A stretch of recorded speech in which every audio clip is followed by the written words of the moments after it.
The 17 News at Sunrise podcast is brought to you by Clinica Sierra Vista. Welcome back to the 17 News at Sunrise podcast, where we share your news on your schedule. Working in the spirit of the Golden Empire, this is 17 News at Sunrise. Good morning to you here at 5 a.m. Thanks for waking up with us. I'm Maddie Jansen alongside Alex Fisher. 5:02 is our time now, and in your 17 follow-up file, an investigation continues into the drowning death of a 5-year-old boy in northwest Bakersfield. It happened Saturday afternoon. Oliver Michael Shine of Las Vegas was found unresponsive in a pool on Penzance Drive near Jewetta Avenue. His mom says Oliver was left alone when he fell in the pool. This incident, a tragic reminder for parents to always be alert when it comes to pool safety. Victoria Saha with our sister station in Las Vegas has more. Happy birthday! He's literally my sunshine. Angelica Richards describing her 5-year-old son Oliver the best way possible. Never in a million years did I think last time I held him was going to be the last time I would hold him. Richards says Oliver was going away with his dad and stepmom to Bakersfield, California to stay at his grandma's house. He wakes up, I'm going to, California. But that excitement was cut short when tragedy kicked in. Richards says Oliver was left unsupervised around the pool. No one realized he fell in until it was too late. He must have fell in the pool. When they went to check on him, they found him at the bottom of the pool. Richards was also in California with her fiance. The two rushed to Oliver's side at the hospital. They pretty much told us that we just have to wait until he's ready to go. Richards says although she's grieving for her little boy, there's anger because this tragedy was completely preventable. There was no gate around the pool. Somebody needs to be watching them. But hopes her story will spare another family from going through the same heartache. I just don't want his memory to fade away. Victoria Saha reporting. Kern County Water Watchers report about 5 drownings every year. More than 80% of the incidents happen due to a lack of supervision. May is Water Safety Month, and we have tips about keeping your family safe on our website, kget.com. Your time now is 5:04. Governor Newsom came to Southern California yesterday with a message about the drought. More people need to conserve water or else. Newsom toured a water treatment plant in Carson and called the current drought the worst in California history. He says any water agency that hasn't imposed mandates after the executive order he signed in late March will be forced to do so by June 10th. 400 of 436 water agencies have approved plans that they've either moved on or will be moving on. And the rest, which is about 8%, will have mandates thrust upon them. The plant in Carson will eventually treat enough drinking water for 500,000 people. Despite severe drought conditions, one reservoir in California is actually doing better than average. Folsom Lake, northeast of Sacramento, is 85% full, which is 10% above normal for the middle of May. This is largely the result of gradual snow melt from the cold April storms and above average precipitation for this time of year. But officials warn the lake will have to help make up for what other reservoirs in the Central Valley cannot supply. Folsom, although it looks good right now, it's part of a bigger project that's not doing so well, and that we're not going to see water elevations this high throughout the summer. They're going to drop pretty quick when we have to support our other project needs. Officials say this underscores the importance of water conservation as we head into the summer months. Your time is 5:06, and 17 News is your local election headquarters. It was a night of concessions and a race too close to call as voters in 5 states held primaries. This morning, all eyes remain on battleground states, including Pennsylvania, where the GOP candidates remain locked in a tight race. NBC's Bree Jackson has the latest this morning from Washington. Good morning, Alex, Maddie. Last night's primaries will help decide the future of Congress. They're also seen as a major test of former President Trump's sway over the Republican Party. We love you. A nail-biter in Pennsylvania's Senate GOP primary between Dr. Mehmet Oz and David McCormick. What else would you expect? Everything about this campaign has been tight. We can see the path ahead. We can see victory ahead. On the Democratic side, John Fetterman, who was hospitalized after suffering a stroke, was declared the winner. His wife accepted the nomination on his behalf. It's a race for every job that has been lost, every factory that has been closed, every cost that keeps rising, and every worker that can't keep up. Issues like jobs and the economy were top of mind as 5 states held primaries Tuesday. Also on the ballot, former President Trump's influence. In North Carolina, Trump-backed candidate and controversial Congressman Madison Cawthorn lost his re-election bid, while Ted Budd won the GOP Senate nomination with Trump's support. That sends a clear message to the Democrats that this party is united. Budd now set to take on Democrat Sherry Beasley in a battle to fill an open U.S. Senate seat this fall. What I know is that our values unite us. And that's why I'm so proud to be your nominee for the United States Senate.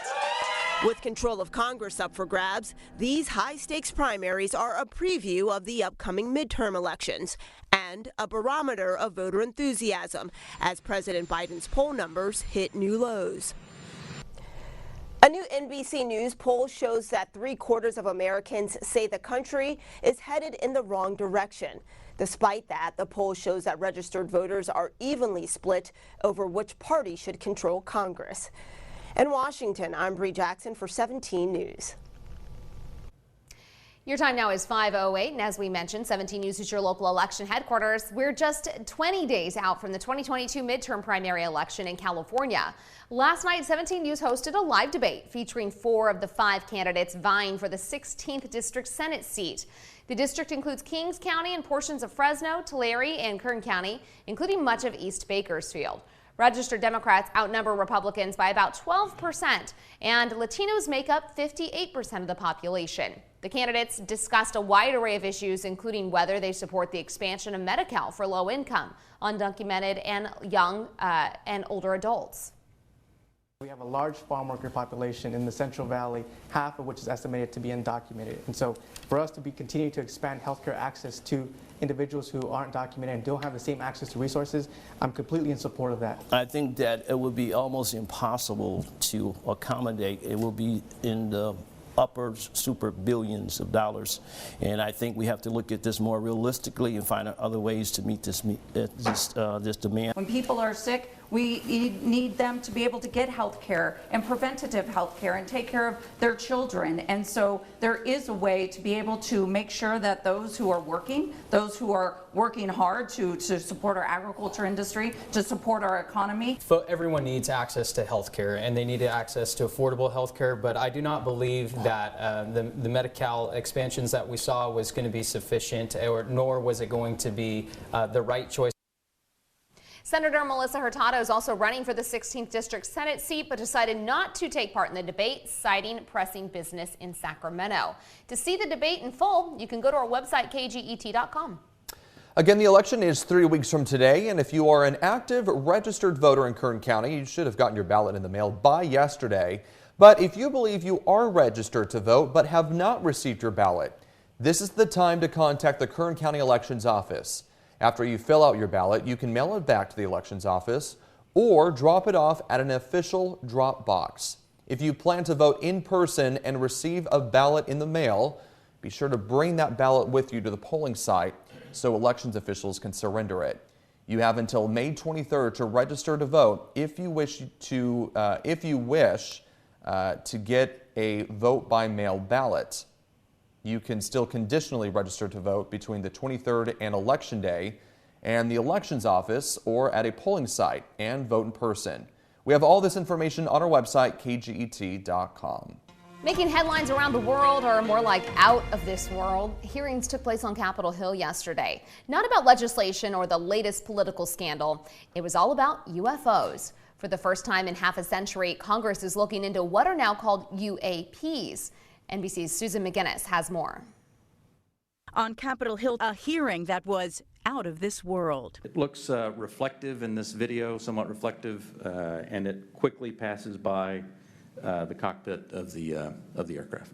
Floating green triangles, a spherical object speeding past a U.S. fighter jet. Some of the photos and video shown at the first congressional hearing on UFOs in more than 50 years. Is this one of the phenomena that we can't explain?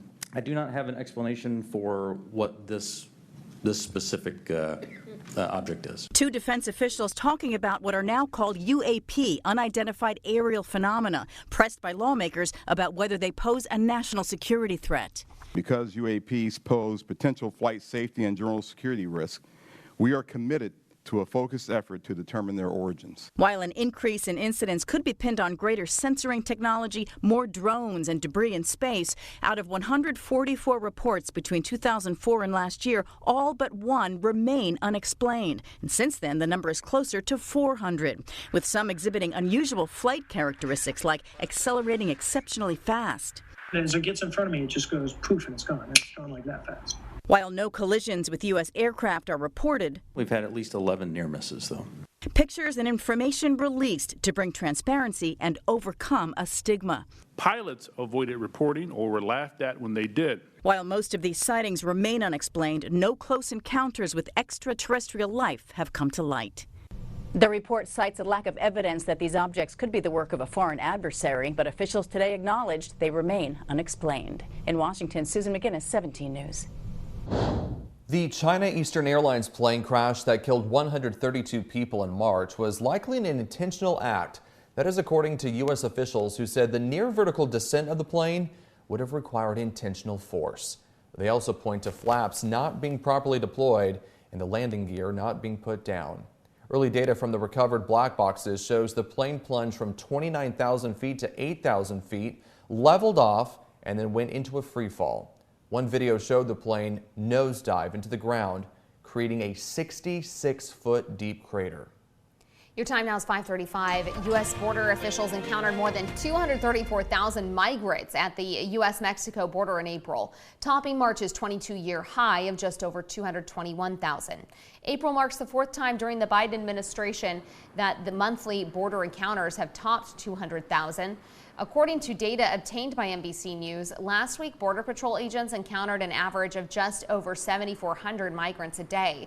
The April figures likely to heighten pressure from Republicans and some Democrats on the Biden administration to maintain an anti-COVID public health measure known as Title 42, which has blocked over 1.7 million migrants from staying in the U.S. to seek asylum. And also making news around the state, the Department of Homeland Security has uncovered a massive drug smuggling tunnel that runs from San Diego to Mexico. The cross-border tunnel is about the length of 6 football fields, about a third of a mile long. It starts inside a home in Tijuana and ends in a warehouse in Otay Mesa, south of San Diego. It was a huge bust. More than 1,700 pounds of cocaine were recovered, along with methamphetamine and heroin. 6 people from Southern California were charged with conspiracy to distribute drugs. In your 17 Crime Watch this morning, and frightening moments for a man at a bank as he was robbed in downtown Bakersfield yesterday. It happened at the West America Bank on Chester Avenue and 22nd Street just after 10:15 yesterday morning. The man who was robbed tells 17 News the suspect came from behind him, pushed him against a car, took his money, and jumped into a getaway car. Some people who live in the area tell us they're concerned about their safety. Every time I bring my wife to this location to do our deposits for our small business, I have safety concerns with the pedestrians walking by here. I'm afraid that someone might try to rob her or, knock her over the head or whatever. I'm always prepared for the worst in Bakersfield, though, because you just never know what's going to pop off. I'm sorry. That's just how it goes. No arrests have been made in this robbery. Now to news on the coronavirus. The Food and Drug Administration yesterday authorized a booster dose of the Pfizer COVID-19 vaccine for kids ages 5 to 11. Children in that age group can get a booster shot at least 5 months after they receive the primary 2-dose series. The booster shot is 10 micrograms, the same dosage as the primary series for the age group, and a third of the dosage given to people ages 12 and up. The FDA's decision will now go to the Centers for Disease Control and Prevention, which will make a recommendation about how boosters should be used for that age group. The CDC's advisory committee is expected to discuss the booster during a scheduled meeting Thursday. Shots could begin as early as Friday. Coronavirus is once again spreading in Kern County as we learn of another 380 infections. Public health data shows nearly 100 people are getting infected with COVID every day in Kern. A month ago, our average was about 20 people. State data shows we have 25 people in the hospital with more severe symptoms of coronavirus. 3 more are in the ICU. Since the beginning of the pandemic, COVID-19 has claimed 2,427 lives here locally. In your 17 Health Watch now. It's not your typical cancer rehabilitation program, but organizers with Casting for Recovery say fly fishing can provide physical, emotional, and even spiritual benefits for breast cancer survivors. The organization takes women on retreats across the country, and those who've been are buying in hook, line, and sinker. At a pond in Sanger at Wonder Valley Ranch, miles away from oncology departments and surgeons' offices, a group of cancer survivors is getting a whole different kind of treatment. They're casting for recovery. That's the name of the program and what these 14 breast cancer survivors are doing. They're learning the art of fly fishing and discovering how to heal from scars that go more than skin deep. I got diagnosed a few months into the pandemic, so there were no focused, support groups available. There were, I found some online communities, which is actually how I heard about the CFR retreat, but honestly, I was feeling really alone. Then Janet found the Casting for Recovery retreat. The motions involved in fly fishing help women recover after a mastectomy or lumpectomy. Nurses and therapists lead workshops that focus on physical and mental health, while water helpers like Chris Skeels with Kern River Fly Fishers teaches the fishing fundamentals. He says he gets as much out of it as the women. Fly fishing is as much spiritual for me as it is, anything else, and so I really enjoy that part of it. Getting out in nature, you can't beat that. But for survivors, the best part, or the biggest catch, is the fellowship. I feel like I've met a sisterhood, and it's been a great combination of learning about fishing and fly fishing, and yet we all have this commonality that we share a journey of cancer. I have found a sisterhood, like Cindy said, and also kind of a warrior team, like my army. They got my back. 1, 2, 3, toss. Casting for Recovery is free for breast cancer survivors, and the next retreat in the Central Valley is set for October. You can get more information or apply to go on the retreat on the website castingforrecovery.org. How neat. I know, isn't that fun? How neat is that? Yeah. Never would have thought that fly fishing, but it is a very active sport. It's not just like normal fishing. That could be like a recovery, a physical therapy sort of thing for these survivors, and they all love it so much once they've gone. Yeah, and it looks like a fun group to be around. Working in the spirit of the Golden Empire, this is 17 News at Sunrise.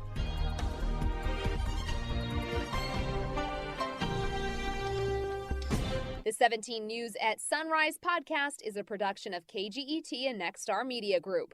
For more on all of the headlines in today's show, head to kget.com.